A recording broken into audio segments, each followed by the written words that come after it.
আমার রাজ্য বৃষ্টির পরম উদ্ধাতা, আমার জীবন রথের সারথি, পরম প্রেময় পরম দয়ালের আতুল চরণে কোটি কোটি প্রণাম। পরম পূজ্যপাদ পরমারাধ্যা জগজ্জননী শ্রী শ্রী লক্ষ্মীমায়ের আতুল চরণে কোটি কোটি প্রণাম। পরম পূজ্যপাদ শ্রী শ্রী ভট্টার আতুল চরণে কোটি কোটি প্রণাম। পরম পূজ্যপাদ শ্রী শ্রী আচার্য দেবের আতুল চরণে কোটি কোটি প্রণাম। পরম পূজ্যপাদ অভিভাবক আতুল চরণে কোটি কোটি প্রণাম।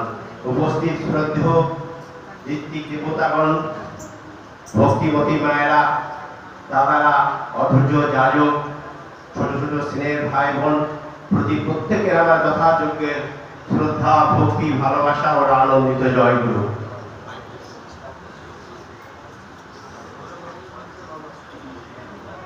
যাই হোক, এই সান্ধ্যকালীন সৎসঙ্গে উপস্থিত হতে পেরে নিজেকে খুব ভাগ্যবান মনে হচ্ছে।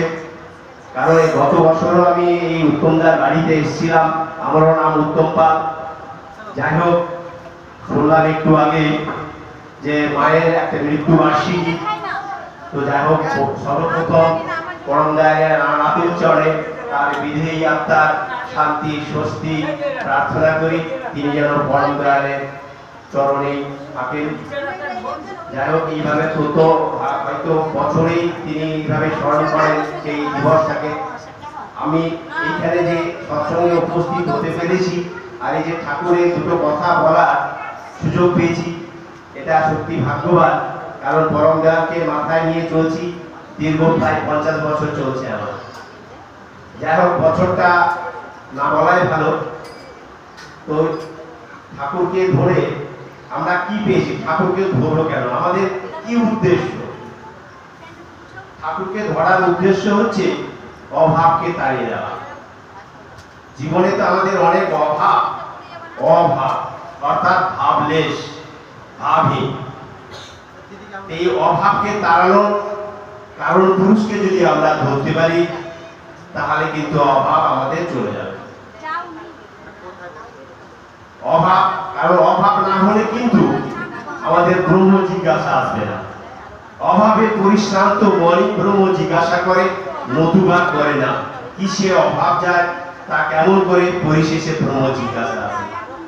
অভাব মানুষের জীবনে আসবে, কিন্তু অভাবটাকে দূরীভূত করার জন্য সেই অভাবের কারণ পুরুষকে আমাদের ধরতে হবে, অর্থাৎ ভাবহীন। তাই তো অভাব।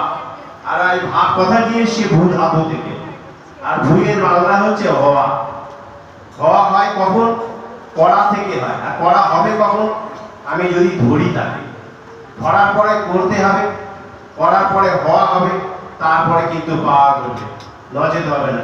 একটি আপনারা তো শুনেছেন ঠাকুরের যে বিধান, যে ঋত্বিক দেবতার মাধ্যমে পান, যোজন যাজন ইষ্টহৃদি, আর এই সস্তৈরী সদাচারিতা নিয়ে বহুত আলোচনা হয় আর বহুত শুনেছেন।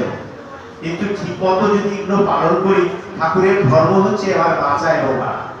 বাঁচতে বাড়তে আমরা সবাই চাই, তো বাঁচা বাড়ার যে টুকটা, এই যে যোজন যাজন ইষ্টভৃতি সস্তৈরী সদাচার, এটা যদি আমরা ঠিকভাবে পরিপালিত করি, তবে কিন্তু সেই বাঁচা বাড়া ধর্মটা অক্ষুণ্ণ থাকবে, নচেত কিন্তু অক্ষুণ্ণ থাকবে না। তো যাই হোক, একটি ছোট্ট ঘটনা বলছি। তো বলছে যে সব প্রবৃত্তি রত যার ইষ্ট কার্যালয়ে, সেই তো যোগী, সেই তো সন্ন্যাসী, কাল নত যার ভয়ে। যদি আমরা সব প্রবৃত্তিকে ছাপিয়ে আমরা ইষ্টকে নিয়ে চলতে পারি, তাহলে কত কাল কত যে নত হয়ে যাবে তারই অর্থাৎ। একটা ছোট্ট ঘটনা বলি, ঘটনা বলে আমি শেষ করবো। অনেক দাদা রয়েছেন, অনেক কথা বলবেন, আপনাদের ভালোভাবে কথা। এখন টিভি ওয়ার্কসের এই চলছে, অনন্দা পল্লীতে মিটিং চলছিল, সেখানে অ্যাটেন্ড করে 1 ঘন্টা থেকে আমরা কিন্তু ছুটে আসি। যাই হোক, তো ঘটনাটা হচ্ছে, আপনারা বাঁকুড়া রামহরি রামকৃষ্ণ মিশনের এক শিক্ষক শিব শঙ্কর ভট্টাচার্য, তিনি কিন্তু এক সময় ইংলিশ টিচার আর কি ওই স্কুলে। তিনি WBCS দিয়ে ওই জয়েন্ট পিডিও বা পিডিও র্যাঙ্কের কোনো একটা চাকরি কিন্তু পেয়েছিলেন। সেটাকে তিনি কিন্তু অবজ্ঞা করে এই স্কুলের পেশাকে বেছে নিয়েছিলেন। তিনি কিন্তু একদম ভারতবর্ষে একটা নাম করা অ্যাস্ট্রোলজার। তিনি ফেস রিড অর্থাৎ মুখ দেখেও অনেক কিছু বলতে পারেন। একটা ভালো অ্যাস্ট্রোলজার, অ্যাস্ট্রোনমি বিভাগেও তিনি কিন্তু একদম পারদর্শী স্কিল লোক। তো একদিন হঠাৎ করে তার বোন বিয়ে হয়েছে বর্ধমানে, সেই বোনকে কিন্তু ডেকে পাঠিয়েছে তার ভাগনাকে নিয়ে। একটা ছেলে আছে ওই বোনের, তো ভাগনাকে নিয়ে মামার বাড়ি আসবে বলে তাকে কিন্তু বলেছে, ফোন করে বোনকে। তো যথারীতি সে তার ভাগনা খেলাধুলা ক্রিকেট খেলে খেলে নিয়ে বাড়ি এসছে।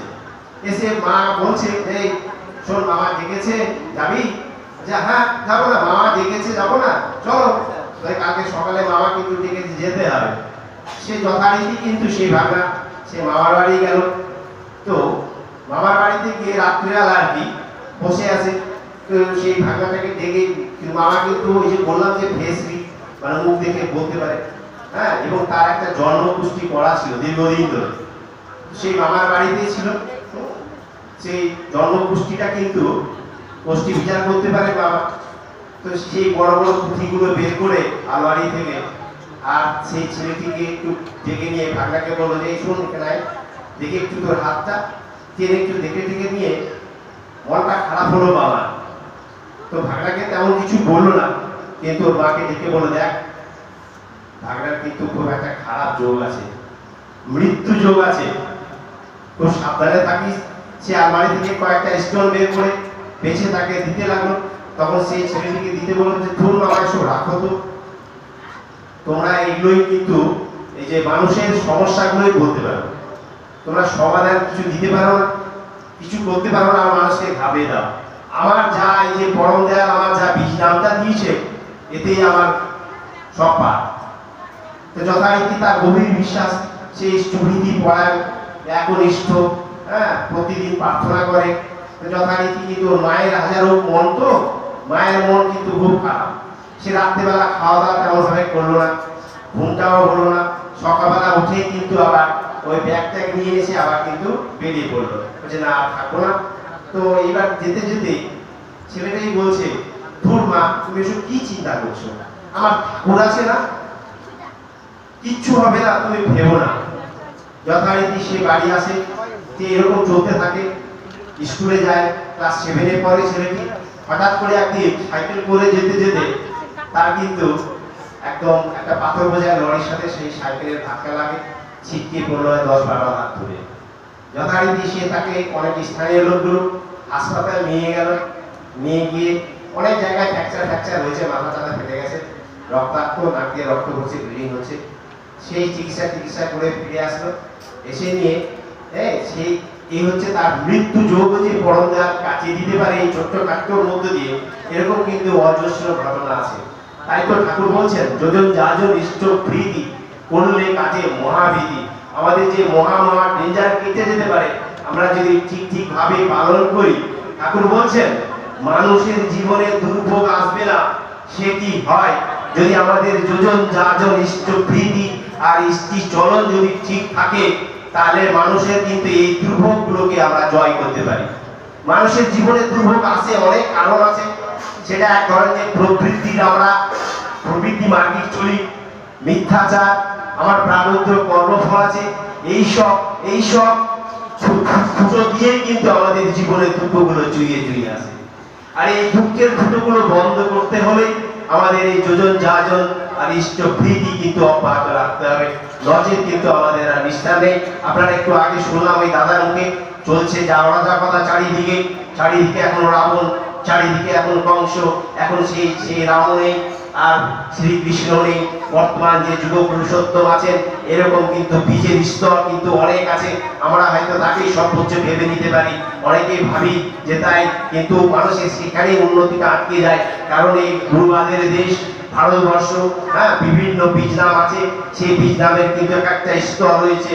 সেই আমাদের এই পরম দয়ালের যে দত্ত বীজ নাম, এটা হচ্ছে সর্বোচ্চ লেভেলের নাম, 18 লেভেলের নাম। মরিয়ালা পুরুষোত্তম নাম যখন সেই যে বীজ নামটা দিয়েছিলেন, সেটা হচ্ছে 7 লেভেলের নাম ছিল। তারপরে শ্রীকৃষ্ণ পুরুষোত্তম যখন সেই নামটা দিলেন, সেটা ছিল 14 লেভেলের নাম। এই বর্তমান যুগ পুরুষোত্তম শ্রী ঠাকুর যে বীজ নামটা দিলেন, এই সামান্য 4 অক্ষরের নাম, এই 4 অক্ষরের বীজ নামের মধ্যে পৃথিবীর সর্বশক্তি নিহিত আছে। এটা যদি আমরা ঠিক ভাবে পরিপালন করে যাই, কারণ যত বীজ নামের শক্তি এই বীজ নামের মধ্যে নিহিত আছে। জয়গুরু প্রত্যেকের সার্বিক মঙ্গল প্রার্থনা করে আমি এই ছোট্ট প্রসঙ্গ শেষ করলাম। পরবর্তীতে দাদাদের মুখে শুনবেন অনেক কিছু।